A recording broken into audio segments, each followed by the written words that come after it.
Hi friends, welcome to my channel. আমি সনাতন পাল আপনাদের সামনে আরও একটা নতুন ভিডিও নিয়ে চলে এসেছি। আজকের ভিডিও যে টপিক হলো সেটা হলো আপনি আপনার নিজের জমির ডিটেলস অনলাইনে কিভাবে দেখবেন, মানে আপনার নামে যদি সেই জমিটা রেকর্ড হয়েছে কি না, কিংবা আপনার নামে ওই জমিটা আছে কি না, সম্পূর্ণ ডিটেলস আপনারা কিভাবে বাড়িতে বসে মোবাইল কিংবা কম্পিউটারের মাধ্যমে দেখবেন সেটা সম্পূর্ণ আজ আপনাদেরকে বলবো।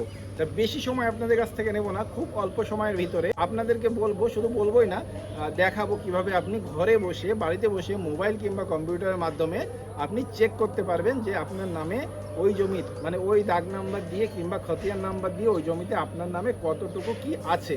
তা চলুন সরাসরি কম্পিউটার স্ক্রিনে যাওয়ার আগে আপনাদেরকে বলবো, যদি আমার ভিডিও আপনাদের ভালো লেগে থাকে তাহলে চ্যানেলটাকে অবশ্যই সাবস্ক্রাইব করবেন আর ভিডিওটাকে লাইক করে দেবেন। তা চলুন সরাসরি কম্পিউটার স্ক্রিনে।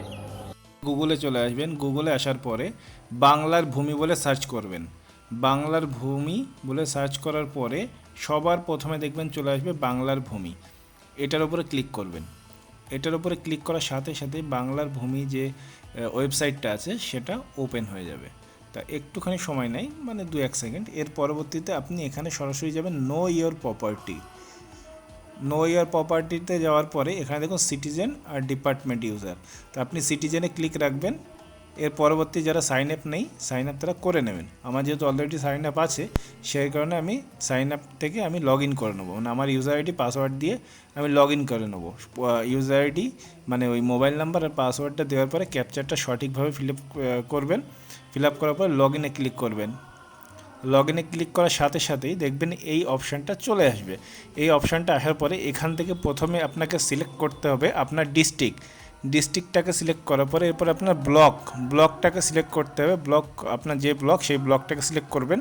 এর পরবর্তীতে আপনার যে মানে মৌজা সেই মৌজাটাকে আপনাকে সিলেক্ট করতে হবে। এরপর আপনার ল্যাঙ্গুয়েজটাকে চুজ করে এর পরবর্তী এখানে অনেক ধরনের অপশান আছে, আপনার যেটা আপনি সেটা করে নেবেন। তা আমি প্লট হিসাবে করবেন, তাহলে সুবিধা হবে। তা প্লট হিসাবে যে প্লট নাম্বারটা আপনি দিয়ে দেবেন, আমি আপনাদের সুবিধার্থে একটা দেখিয়ে দিচ্ছি।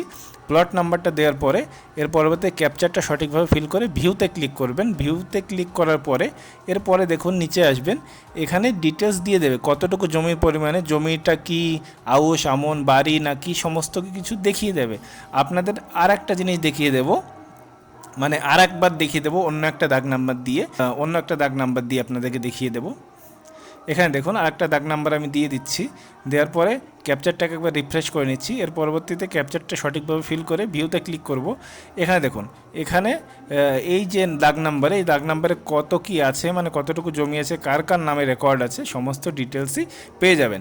আশা করছি আপনাদের বোঝাতে পেরেছি। যদি কোনো অসুবিধা হয় তাহলে আমাকে ইনস্টাগ্রাম কিংবা ফেসবুকে মেসেজ করবেন, আমি অবশ্যই আপনাদের সমস্যার সমাধান করার চেষ্টা করব।